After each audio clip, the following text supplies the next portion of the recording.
ম্যাথামেটিক্সের ভয়কে কাটাবে কিভাবে?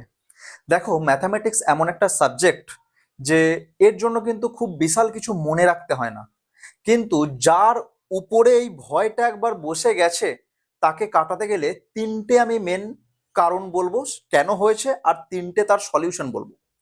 প্রথমত, ফার্স্ট যেটা কারণ সেটা হচ্ছে যে ছোটবেলা থেকে ম্যাথের প্রতি একটা ভয়, যে ম্যাথটা খুব কঠিন সাবজেক্ট। হয়তো তোমার সেটা সোসাইটিতে বা তোমার পরিবারে বা তোমার স্কুলে বন্ধুদের মধ্যে সেটা তোমাকে বারবার বলা হয়েছে এই বিষয়টা, যখন হয়তো তোমার জ্ঞান ছিল না অতটা, যে কোনো। এটা নাম্বার ওয়ান। নাম্বার টু হচ্ছে যে তুমি নিজেকে ম্যাথ থেকে বারবার সরিয়ে রেখেছো। এই জায়গাটাতেও কিন্তু অনেক সময় হয়, সবসময় ম্যাথ থেকে নিজেকে, গণিত থেকে নিজেকে পালিয়ে রেখেছো, পালিয়ে বেরিয়েছো। তাহলে কিন্তু ম্যাথের একটা মারাত্মক রকম গ্যাপ হয়ে গেছে। আর নাম্বার থ্রি যেটা, যে ম্যাথকে অতটা প্র্যাকটিস করো না, হয়তো বুঝে নিয়েছো, বুঝে গেছো, বাট অতটা প্র্যাকটিস করোনি। তো সেজন্য এই তিনটে মেজর কারণ যে ম্যাথের প্রতি ভয়। কেউ কিন্তু এমন নয় যে ম্যাথ পারবে না, বা ম্যাথ এমন একটা সাবজেক্ট যে আমি কখনোই পারবো না। আমি এটা বলতে শুনেছি স্টুডেন্টদের অনেকবার, যে ম্যাথ এমন একটা সাবজেক্ট যেটা আমি পারিই না, বা ম্যাথে আমি খুব কাঁচা।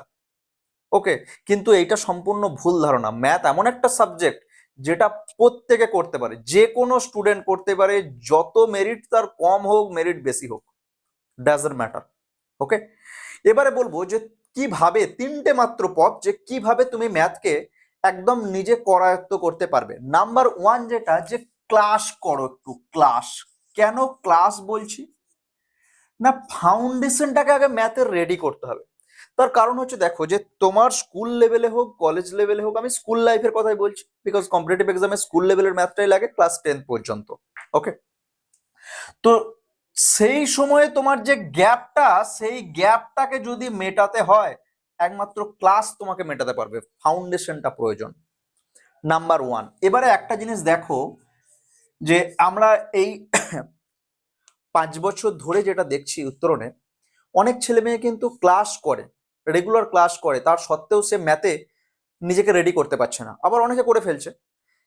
কি সমস্যাটা হচ্ছে, যে ক্লাস শুধুমাত্র একমাত্র না, এটা হচ্ছে number one point. Number two যেটা, ক্লাসে যে এক্সাম্পল গুলো করানো হচ্ছে, সেই এক্সাম্পল গুলোকে বারবার তুমি করো।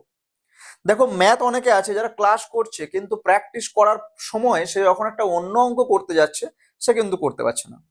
তো সেই জন্য কি বলবো, যেই অঙ্কগুলো ক্লাসে করানো হচ্ছে সেই অঙ্কগুলোকে তুমি বারবার করো।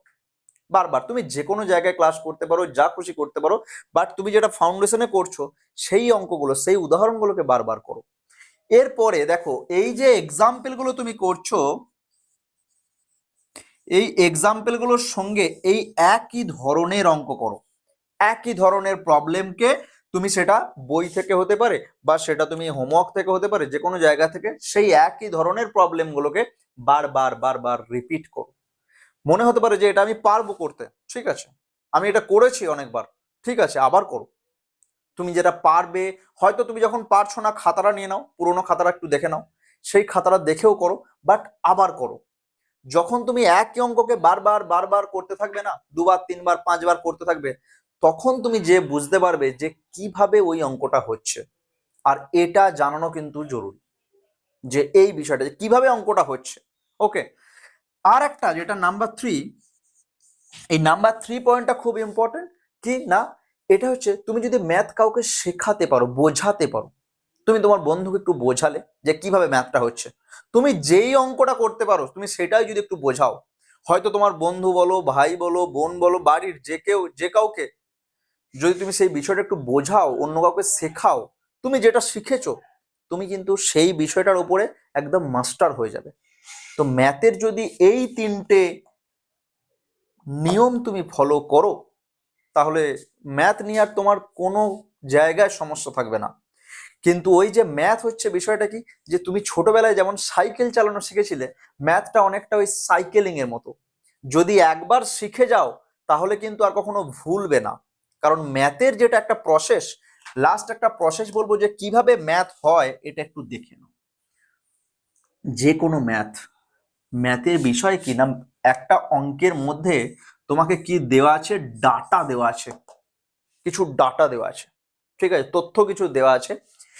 সেটা দেখো, দিয়ে দেখো যে আমাকে কি বের করতে বলেছে, চাইটা কি, অঙ্কটার মধ্যে আমাকে জানতে কি চেয়েছে প্রথমে দেখতে হবে। প্রথমে কি ডেটা দেওয়া আছে, কি জানতে চেয়েছে।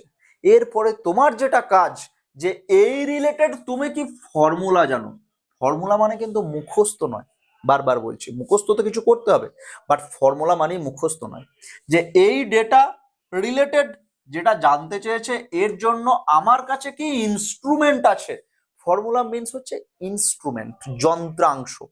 তোমার কাছে কি যন্ত্রাংশ আছে, সেটাকে তুমি অ্যাপ্লাই করে দাও ডেটার উপরে, তাহলে কিন্তু পৃথিবীর যে কোনো ম্যাথ হয়ে যাবে। এই এতটুকুর জন্য এত কিছু শেখা। সেই জন্য বলবো ক্লাস করো। নাম্বার 2, না ওই যেগুলো ক্লাস করছো উদাহরণগুলো কি বারবার বারবার করো।